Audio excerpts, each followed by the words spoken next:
verse of a book, a scripture called the Quran, that I would suggest every human being take a chance to read.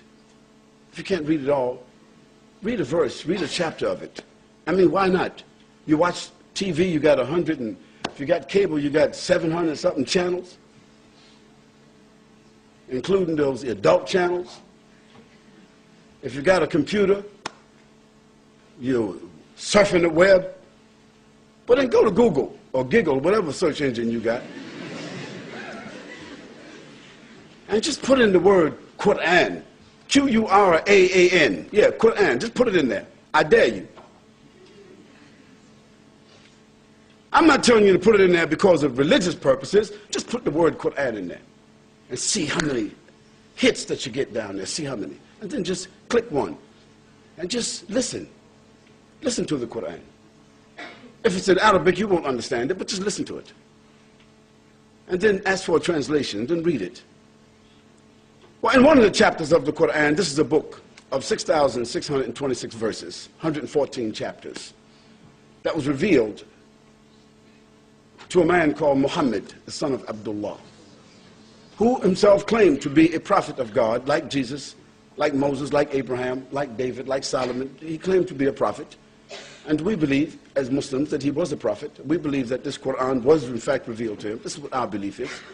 You don't have to believe that, but we do. In this book, among other things that I'm going to tell you about this book, there's a verse that says, أعوذ بالله من الشيطان الرجيم بسم الله الرحمن الرحيم تبارك الذي بيده الملك وهو على كل شيء قدير الذي خلق الموت والحياة ليبلوكم أيكم أحسن عملا. Says, glory be to the one in whose hands, whose power there is all the dominion of the heavens and the earth that you and I cannot even imagine. It's established that there is a power, there is a mind, there is an intelligence, there is an authority, there is a sovereignty behind this, what we call the creation. وَهُوَ عَلَى كُلِّ شَيْءٍ قَدِيرٌ. And that power and that sovereignty has all absolute power. Not humans, not governments, individuals or collectively, past, present, future, nothing. We're just sophisticated sperm drops. That's all we are. Sophisticated. But that's where we started out. And in the end, dust to dust, ashes to ashes, that's all we'll be. وَهُوَ عَلَى كُلِّ شَيْءٍ قَدِيرٌ الَّذِي خَلَقَ الْمَوْتَ. It is that authority, that power, it is that mind, that intelligence that has created the heavens and the earth and everything in it, and created death for the humans before giving them life. Think about that. Death was conferred upon us before we were even given life. It was already there, inescapable. When you came into life, you carried with you the imprint on your DNA. You gotta die. That's a ticket that comes with the package. Life, death. But in this particular verse, we usually as humans say life, death, because we're living looking at death, even though we ignore it. But in this verse, it switches it because the one who has given the life says, death, we give you as a gift life.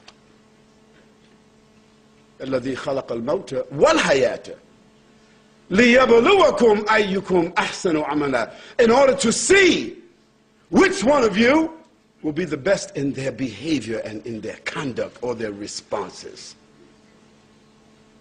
Now that verse gives us the premise of our discussion.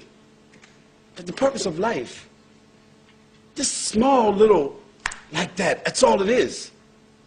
We think of it as days, weeks, months, years. We call some of us, what do they call a person who's 100 years old, we call them?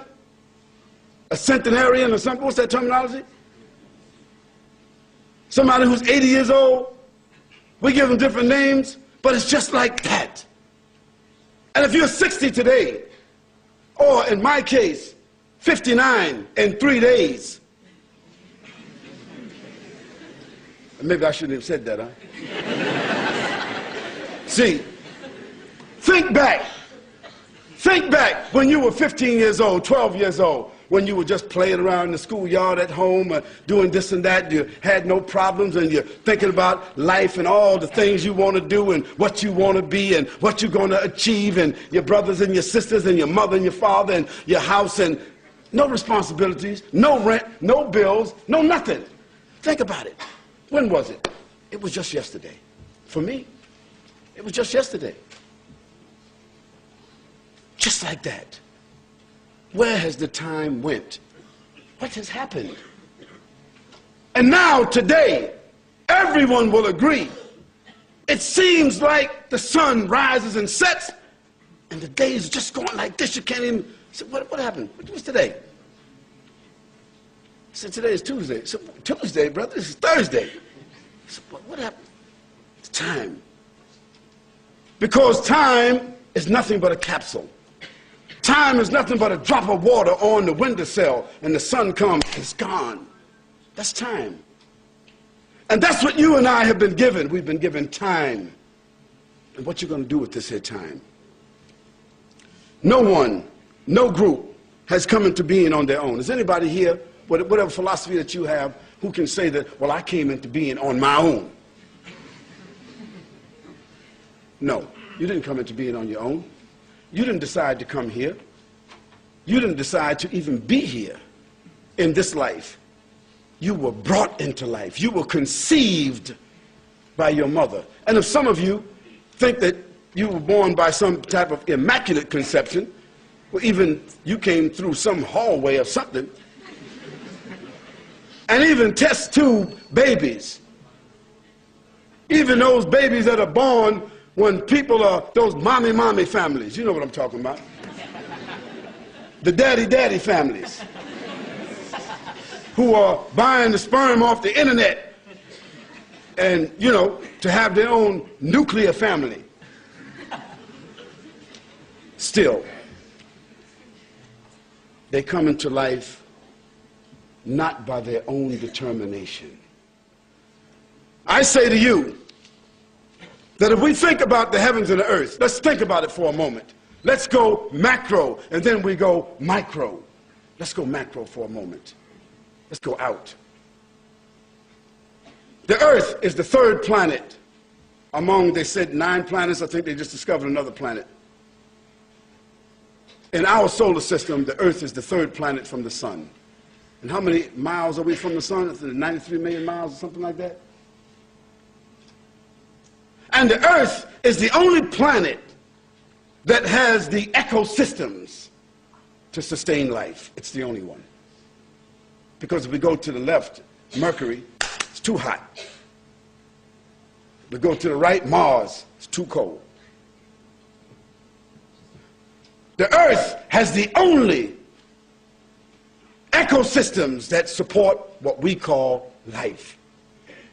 And if there is other human beings or other higher forms of life on some other planets, only Steven Spielberg knows about it.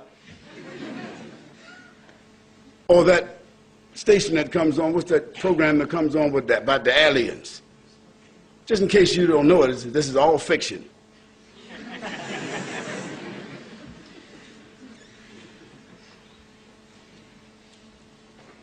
And our solar system has a sun, which is a star. And our solar system is dependent upon the energy of that star. It's called the sun.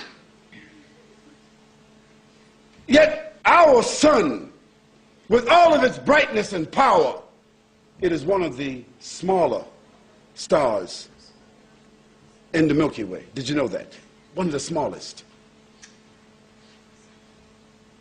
One of the smaller stars in the Milky Way. And the Milky Way itself has 56 billion stars like our sun. And the Milky Way, as a galaxy, is only one of the smaller galaxies in a nebula. Can you imagine this?